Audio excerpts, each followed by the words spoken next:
It's a really great opportunity, and I'm honored to be here. So let me start.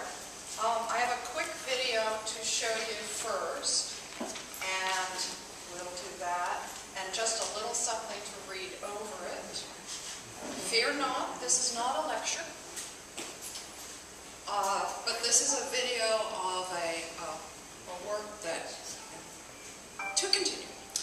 The experience of looking at the stars compresses our sense of time.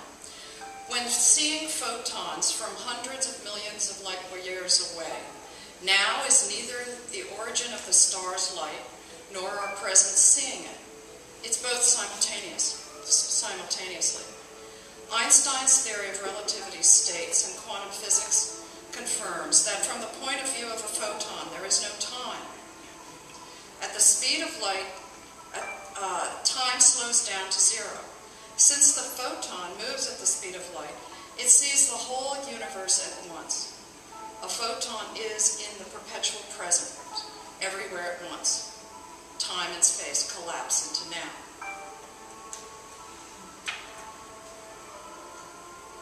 So, let me take this in my hand, or bring this over here. Yeah, move it. There we go. I work with light, but what's very strange about working with light is you're working with nothing. You're working with this stuff that we walk through every day, and it bounces off our walls, and we take it for granted that it's that. But it's actually kind of like the fish going through water. We don't notice it. And what started to fascinate me a number of years ago was I could work with a medium that made light into something that was spatial, that actually caught light and focused it into something where I could see it in space. So, let's get rid of this. Escape. Rachel? Escape? Escape, I'll try it. There we go. Okay. And Slideshow, go to the...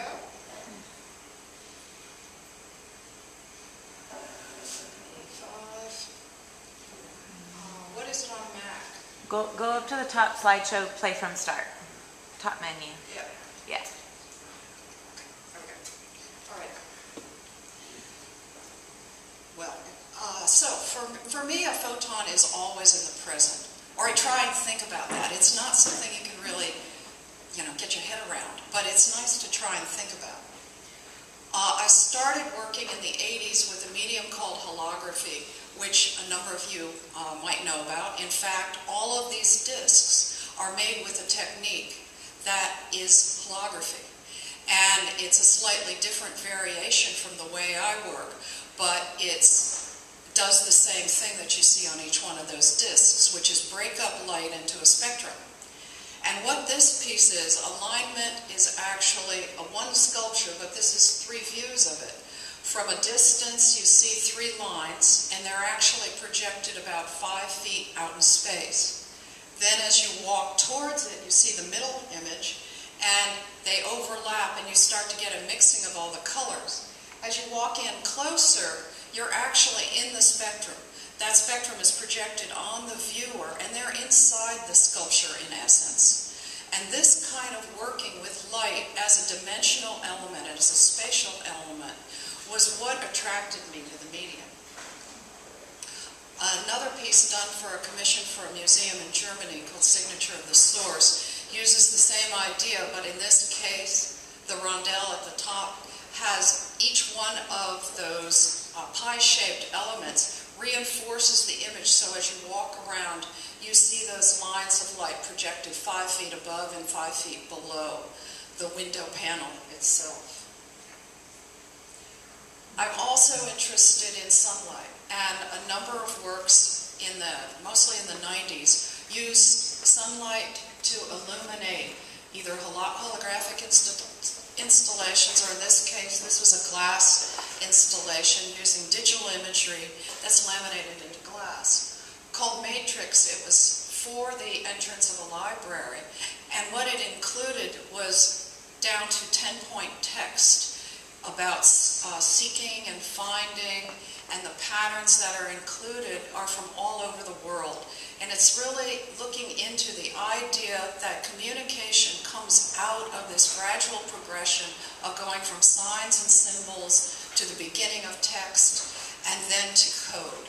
The overall image there of the colors are actually from a chip, a computer chip, just blown up. I was looking at it through a stereo microscope. So all of these things kind of come together to reinforce the idea of where you're going and how a library can function as an archive as well as a place to explore. This installation was down at Blue Star called Descent. It was one of 3 installations that was there in 2009, I think.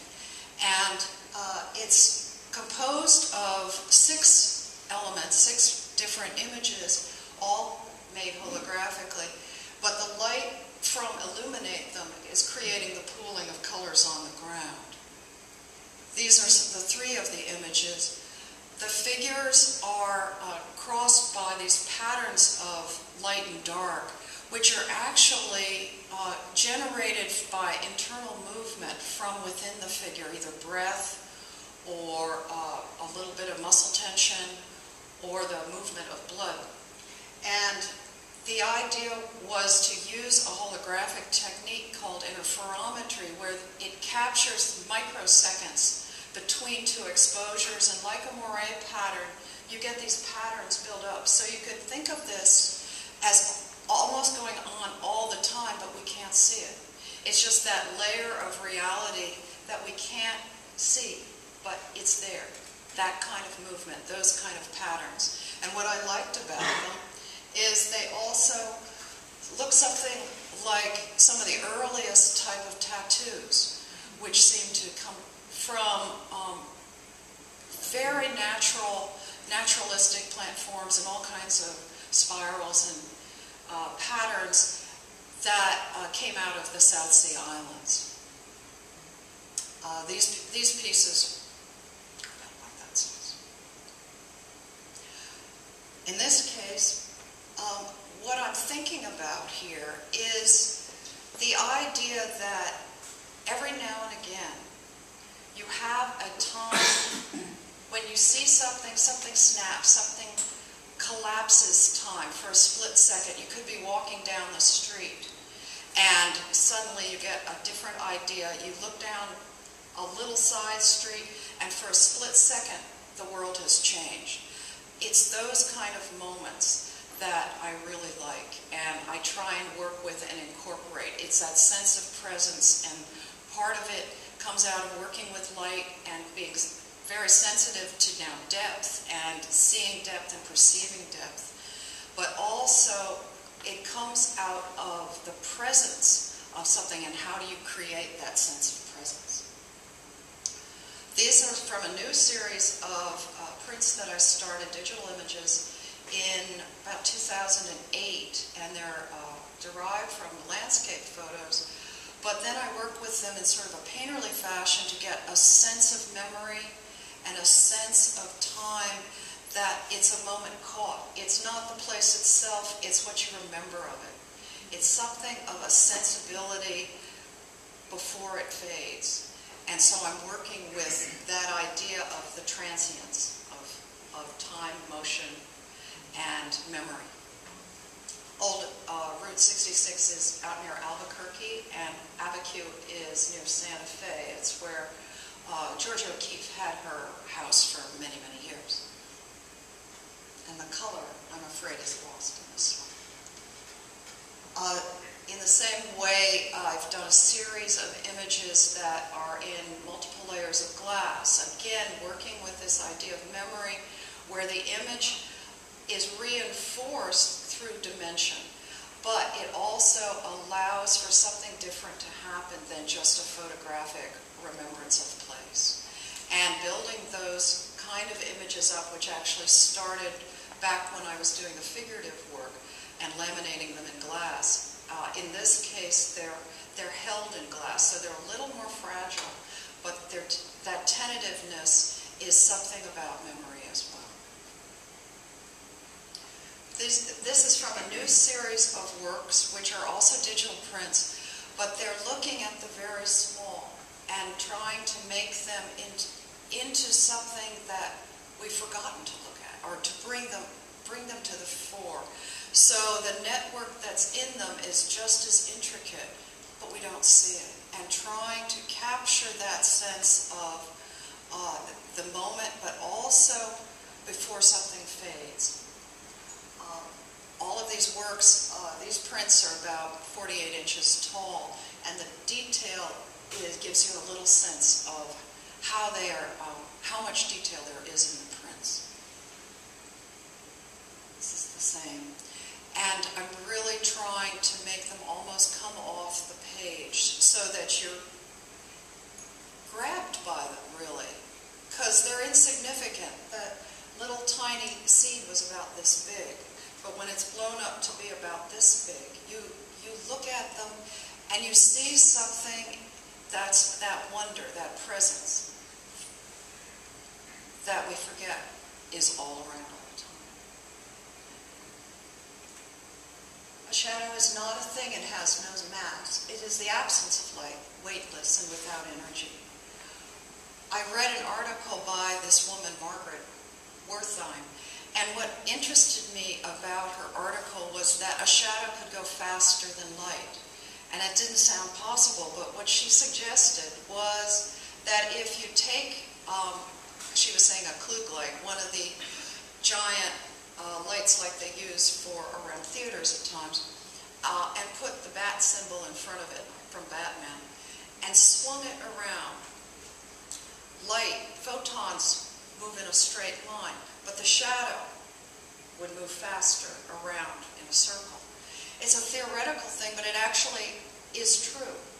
And I became interested in that as I was working on the next work, which is called Speed of Shadows. And this is a newly finished work, but it started probably about 5 years ago when I made a model for it. It's again a holographic work, but what's going on in this is the holographic panel on top has what appears to be a blue box that's actually projecting out into what we call real space, but it's the space in front of the wall. It's the space out into the viewer's world. And the black circle within it is actually a sphere. And behind it is this glow that sort of radiates. A cord holds the black ball down over the mirror, and that goes through the black shadow of the sphere above and leaves its own shadow on the hologram. This has just been mounted as part of a show at MIT Museum in Cambridge, Mass, and it will be there for the next year, and about 3 months till next September 2013. The mirror down below sits on this little pedestal. Well, actually it's a shelf that's attached directly to the wall. And when you look down at the mirror from above, it actually goes black as the reflection catches the bottom of the sphere, the jet sphere. So there's a balance between the parts of this installation, between what's solid and what's not, what's light and what's reflective. And it's part of that I was trying to explore with this installation. Thank you so much.